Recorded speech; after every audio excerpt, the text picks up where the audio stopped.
ആശ്രയിച്ച് ജീവിക്കുന്ന ഒരുപാട് അംഗങ്ങളുള്ള കുടുംബങ്ങളാണ് പലതും. ഇപ്പോൾ ഇവിടെ തന്നെ നമ്മൾ ആദ്യം വന്ന വീട്ടിലെ തന്നെ മജീദ് മാഷിന്, അദ്ദേഹം ബ്ലൈൻഡ് അസോസിയേഷൻ്റെ സെക്രട്ടറി ആയിരുന്നു. അദ്ദേഹത്തിൻ്റെ 2 സഹോദരിമാർ ബ്ലൈൻഡാണ്. ആ കുടുംബത്തെ നോക്കുന്ന അദ്ദേഹമാണ്. അതെല്ലാം പ്രത്യേകമായി പരിഗണിച്ച് ഓരോ കേസും പ്രത്യേകമായി നോക്കി അവരെല്ലാം കുടുംബത്തെ സഹായിക്കാൻ വേണ്ടിയിട്ടുള്ള കാര്യങ്ങൾ കൂടി ചെയ്യണം. അതിന് തീർച്ചയായിട്ടും ഞങ്ങൾ കൂടി അക്കാര്യത്തിൽ മുൻകൈയെടുക്കും. ഉറപ്പായിട്ട് ബഹുമാനപ്പെട്ട MLAയും എല്ലാവരുമായിട്ട് ആലോചിച്ചിട്ട് ഞങ്ങളും ഞങ്ങളുടെ പരിമിതിയിൽ നിന്നുകൊണ്ടുള്ള പരമാവധി കാര്യങ്ങൾ ചെയ്തു കൊടുക്കാൻ വേണ്ടി ശ്രമിക്കുക. ഇക്കാര്യത്തിൽ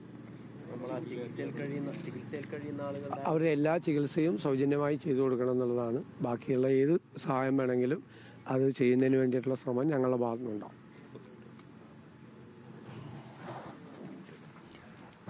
വാൽപ്പാറ ദുരന്തത്തിൽ മരിച്ച മജീദ് മാഷ് റൂഖ്യ ദമ്പതികളുടെ വീട് സന്ദർശിച്ചതിന് ശേഷമാണ് പ്രതിപക്ഷ നേതാവ് വി.ഡി. സതീശന്റെ പ്രതികരണം ഉണ്ടായിരിക്കുന്നത്.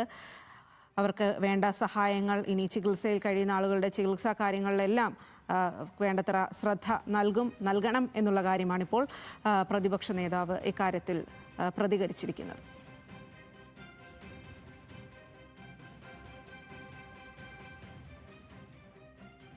വീണ്ടും നമുക്ക് ലിൻഡോയിലേക്ക് പോകാം. ലിൻഡോ, അപ്പോൾ അവിടെ OJ ജനീഷ് അടക്കം സന്ദർശിക്കുന്നുമുണ്ട്. കാര്യങ്ങൾ കൂടി പറയാം. ഇന്ന് രാവിലെ മന്ത്രി കെ രാജനും ULCC അധികൃതരും ഈ വീട് സന്ദർശിക്കുകയും ഇതുമായി ബന്ധപ്പെട്ട കൃത്യമായ വിശദീകരണവും നൽകുകയും ചെയ്തിട്ടുണ്ട്.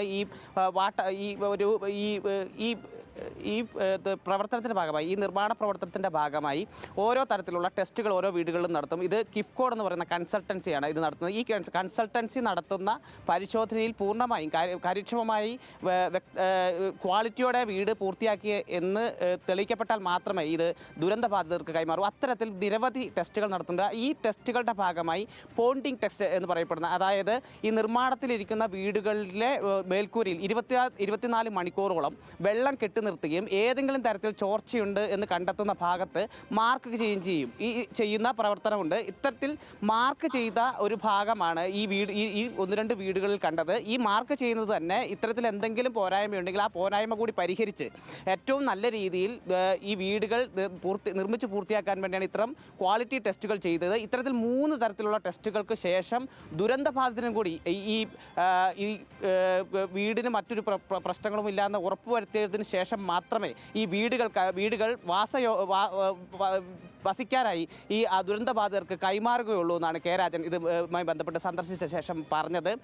ഇതിനോടൊപ്പം തന്നെ ഈ ULCC ഈ വീടുകൾ ദുരന്തബാധിതർക്ക് കൈമാറുന്നതിന് ശേഷവും 5 വർഷത്തോളം കാലം ഏതെങ്കിലും തരത്തിൽ വീടുകൾക്ക് കേടുപാടുകൾ സംഭവിച്ചിട്ടുണ്ടെങ്കിൽ അത് മാറ്റിക്കൊടുക്കാനുള്ള പൂർണ്ണമായ ഉത്തരവാദിത്തം ULCCക്ക് ഉണ്ടെന്നും അത്തരത്തിലാണ് ഈ കരാറിൽ ഏർപ്പെട്ടതെന്നുമാണ് കെ രാജൻ ഇതിനുശേഷം നടത്തിയ വിശദീകരണത്തിൽ പറയുന്നത്. ഇതുമായി ബന്ധപ്പെട്ട ULCC അധികൃതരും ഇത്തരത്തിലുള്ള വിശദീകരണം തന്നെയാണ് നൽകിയത്. ഇപ്പോൾ OJ ജനീഷ്, യൂത്ത് കോൺഗ്രസ് നേതാവായിട്ടുള്ള OJ ജനീഷ് ഈ വീട് സന്ദർശിക്കുകയും ഈ ദുരന്തബാധിതനായിട്ടുള്ള നൗഫലുമായി സംസാരിക്കുകയും ചെയ്തിരുന്നു. എന്നാൽ ഈ വിള്ളലായിട്ട് തന്നെയാണ് കാണപ്പെടുന്നത്. കെ രാജൻ അതിനെ മറച്ചു വെക്കാനാണ് ഇത്തരം മായ്ക്കാനുള്ള കാര്യങ്ങളൊക്കെ ചെയ്തതെന്നുള്ള ആരോപണമാണ് ഇപ്പോൾ OJ ജനീഷ് ഉന്നയിക്കുന്നത്. സ്വാതി. ശരി ലിൻഡോ, എന്തായാലും അത് അത്തരത്തിൽ വലിയ വിവാദങ്ങളിലേക്കൊക്കെ കാര്യങ്ങൾ കൂടുതലായി കടക്കുന്നു എന്നുള്ളതാണ്. നിലപാടിൽ തന്നെ ഉറച്ചു നിൽക്കുകയാണ് പ്രതിപക്ഷം.